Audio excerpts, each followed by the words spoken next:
You are the type of owner who genuinely loves your dog. You've made your home comfortable, you keep the food bowl full, and your dog is never left out in the cold. And yet something still feels off. Your dog paces, chews things it shouldn't, stares at walls, sleeps too much and wakes up restless. Here's the uncomfortable truth: your dog may spend every single day surrounded by warmth and safety, and still be mentally exhausted in a way that comfort alone can never fix. What you are about to understand isn't about love or effort. It's about instinct. Dogs evolved over thousands of years to do very specific things with their minds and bodies every day. And when modern indoor life quietly removes those things, the consequences show up in ways most owners never connect to the real cause. Let us get into exactly what's happening inside your dog's brain and what you can actually do about it. Let us start with what nobody really explains. When your dog wakes up in the morning, its brain isn't simply looking for food and a warm spot on the couch. It's scanning, it's searching, it's running through an internal checklist that evolution built into it over millennia. Exploration, scent tracking, environmental reading.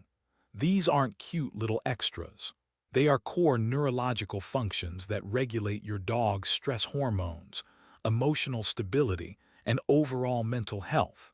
When those functions do not get activated, the brain doesn't just go quiet. It starts to malfunction. Think about scent tracking for a moment. A dog's nose contains up to 300 million olfactory receptors. Yours has around 6 million. Scent isn't just how your dog identifies objects. It's how your dog reads time, history, emotion, and the entire invisible story of its environment. Every blade of grass on a walk, every corner of a park, every lamppost is a newspaper filled with information your dog is designed to process. When you remove that daily ritual, when the walk gets cut short or skipped entirely, you are not just missing exercise. You are depriving your dog's brain of its primary information source. That's the equivalent of someone taking away your ability to read, watch, listen, and talk all at once, every single day. Exploration works the same way.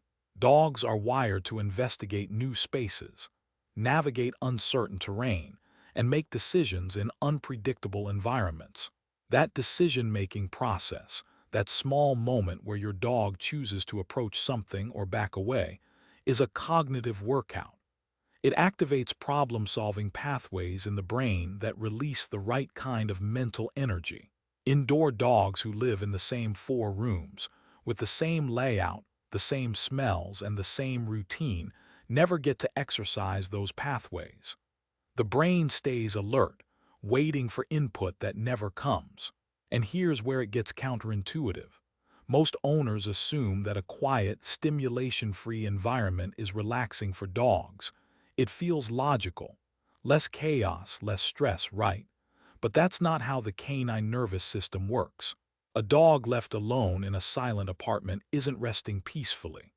It's often in a low-grade state of hypervigilance, because nothing is happening, and nothing happening feels wrong to an animal built to be constantly reading its environment.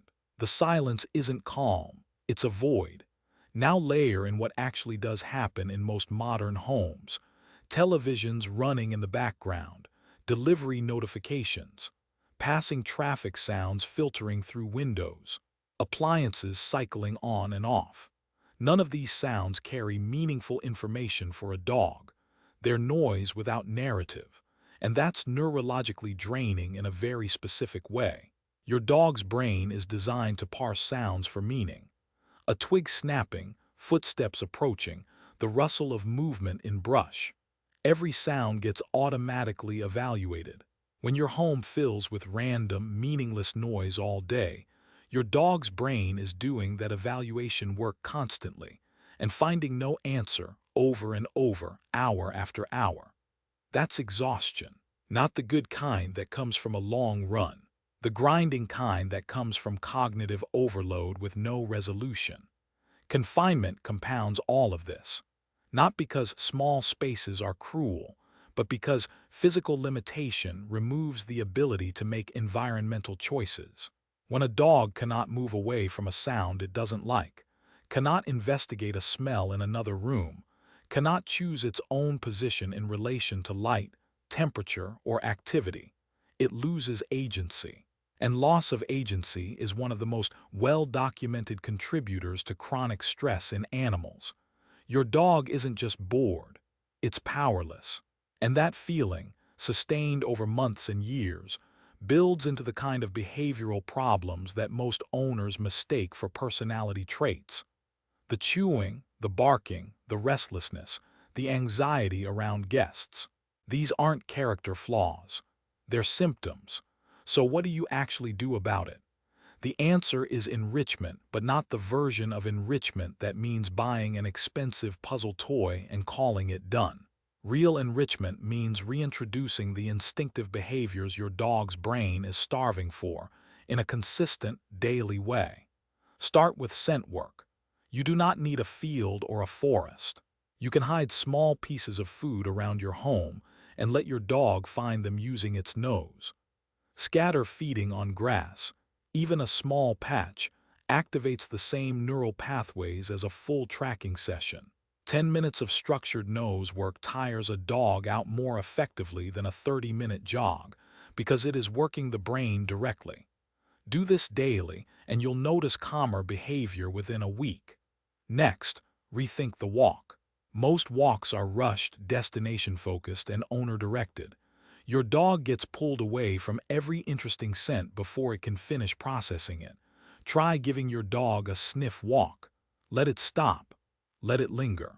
Let it choose the pace for at least part of the route. You're not losing control. You're giving your dog's brain the information download it desperately needs. Even 15 minutes of real sniffing is transformative. For exploration, rotate your dog's environment in small ways. Rearrange furniture occasionally. Bring in a cardboard box and let your dog investigate it at its own pace. Introduce new textures on the floor. Walk a different route. Take your dog to a new location, even a parking lot with different smells. Novelty itself is enriching because it reactivates those decision-making pathways and gives the brain something real to work on. And for the noise issue, consider what your dog's auditory environment actually looks like throughout the day. If you work from home, a podcast in the background all day isn't neutral. It's a stream of unresolvable noise. Give your dog periods of genuine quiet. Not silence as a punishment, but silence as a reset. A calm, quiet space with a comfortable surface and a chew item is far more restorative than a day spent half listening to content that means nothing to its brain. The pattern you are building with all of this isn't complicated. You're replacing passive confinement with active engagement. You're giving your dog's brain a job to do, a real one, every single day. And when the brain has a job, the restlessness fades. The destructive behavior loses its fuel. The anxiety that shows up around guests or at night starts to soften. Because a dog whose instinctive needs are being met is a dog that has genuinely rested, not just slept. If something here clicked for you, the next step is to actually try one of these this week. Not all of them, just one. The sniff walk, the scatter feed, a new route. Start small and watch what changes in your dog's behavior over the following days. And if you want to keep going deeper into what your dog actually needs to thrive indoors, the next video is already waiting for you. Your dog's mental health is worth the same attention you give everything else. Thanks for watching. If you loved this video, scan the QR code on the screen right now to subscribe and join the Pawsome Life family. Give your dog a belly rub for us, and we will see you in the next video.